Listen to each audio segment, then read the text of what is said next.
Hello, my name is Dr. Akshay Jain and I am an endocrinologist. Endocrinology is that branch of medicine that deals with the management of hormonal conditions like diabetes, thyroid disorders, osteoporosis, PCOD, and many other such conditions. Friends, today I would like to talk to you a little bit about diabetes. In today's day and age, a lot of people are finding out that either they themselves or a loved one has been diagnosed with diabetes. Basically, diabetes is that condition in which the blood sugar is above the acceptable normal levels. Now, let's talk a little bit about the blood sugars. All the cells of the body, in some form or fashion, derive energy from the sugar levels. As the term implies, it is blood sugar, so wherever the blood travels, the sugar travels with it, and hence all the parts of the body will get their nutrition from this sugar. Now, anything, despite being very helpful for the body, if it is more than the acceptable normal levels, then it can cause damage to the body, and sugar is no such exception.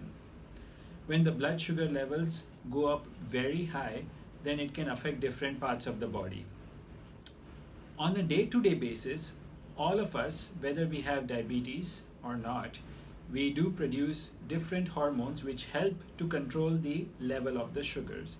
One such hormone is insulin. All of us, we produce insulin in an organ called the pancreas, which is right below the stomach. The insulin helps prevent the blood sugar from going up too high. Now, diabetes can actually occur in different forms and fashions. The commonest type of diabetes is type 2 diabetes, which is a condition in which there is a demand and supply mismatch. What tends to happen is that we do produce insulin, but it is not enough to lower the blood sugars in the body. In a sense, once the blood sugars start going up, the insulin that is produced in someone with type 2 diabetes is not enough to bring it down in the normal range.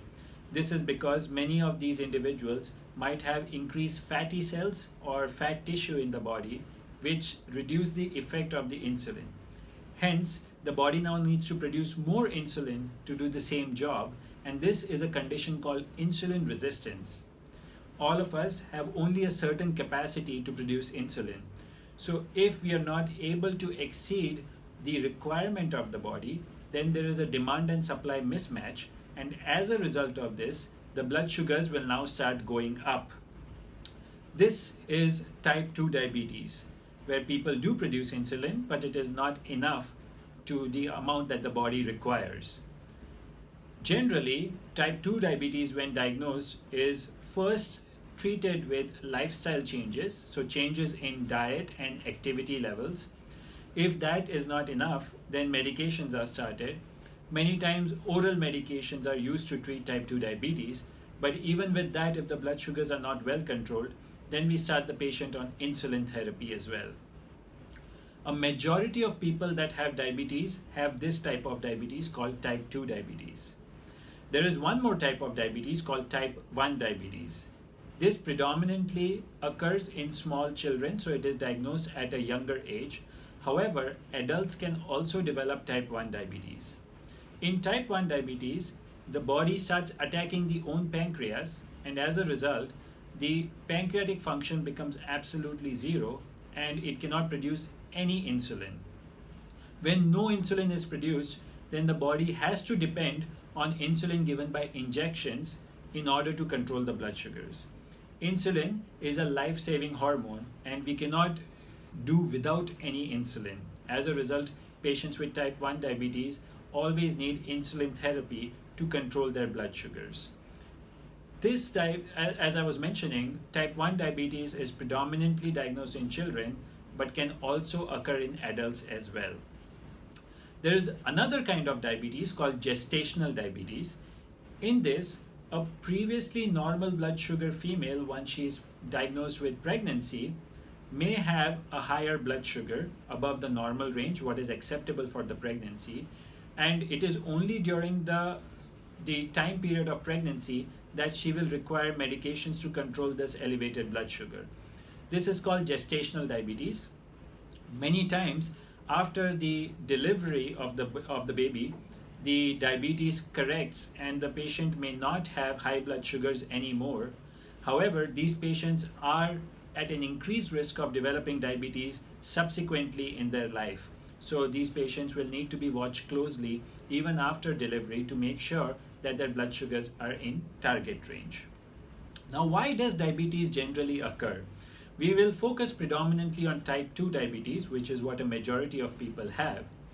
At the time of diagnosis of type 2 diabetes, the pancreatic function has already dropped down to 50%, which means the pancreas is only able to produce 50% of insulin that it would have previously been able to in a healthy individual. As a result, the pancreatic function is half of what it was used to, and it's not able to deal with high blood sugar levels. Especially in such individuals, if they have a very heavy meal, then there is a big burden that falls on the pancreas, and often because of that, after the meal, the blood sugar may go up very high. It is very important to note that type 2 diabetes does not occur overnight. It is occurring over many days or months. Hence, it is very important that if caught early in time, it can essentially be stopped or even reversed in many cases if we are able to make some basic changes in our diet and activity levels. And we will talk about these dietary changes in a subsequent video as well. Coming back to the diagnosis of type 2 diabetes, this is diagnosed primarily by different methods. One such method is diagnosing fasting blood sugar. So if the fasting blood sugar is more than 125, then the patient is diagnosed with having type 2 diabetes, or it could even be that the blood sugar, which is between 100 to 125 on a fasting stage, is called borderline fasting blood sugar elevation. So this is borderline diabetes. A fasting blood sugar less than 100 is thought to be completely normal. In the same way, we can check the blood sugar 2 hours after a meal. 2 hours after a meal, if the blood sugar is more than 180, it is diagnosis of diabetes. Less than 145, it is thought to be normal. And between 145 and 180, it is thought to be borderline. Doctors often use another blood test called HbA1c, or also known as A1c, or glycosylated hemoglobin. And this blood test basically gives an average of blood sugars over the last 3 months. If the HbA1c is less than 6%, it is thought to be normal. More than 6.5% is thought to be diagnostic of diabetes, and between 6 to 6.5 is thought to be borderline. So these are the different ways in which diabetes can be diagnosed. Now remember, when the blood sugars go up, it can cause different symptoms like increased thirst, increased frequency of urination, blurriness of vision, increased fatigue, burning sensation or tingling sensation in the hands or feet.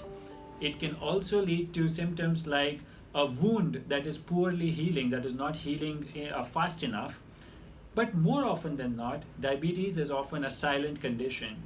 Many times, people like you and me could be walking on the street not even knowing that their blood sugars are elevated because they have absolutely no symptoms. Hence, it is very important that you get your sugar levels tested on a regular basis, and you can talk to your doctor about what is the frequency of testing in your particular case. Especially those people who are on the heavier side, who have an increased waist circumference, or their pants or trouser sizes are on the higher side. If they have a family history of type 2 diabetes, family history of heart disease, these patients are especially more prone to developing type 2 diabetes, and they should be getting their blood sugar levels checked on a regular basis. These are the basics of diabetes. In subsequent videos, we will talk about what are the dietary changes that you can make which will help control diabetes, what are the different kinds of exercises that you can do on a regular basis so that we can control diabetes, and what are the different treatment options available for diabetes as well. Feel free to leave your comments, and if you have any questions, you can ask me those as well so that we can answer those in subsequent videos as well.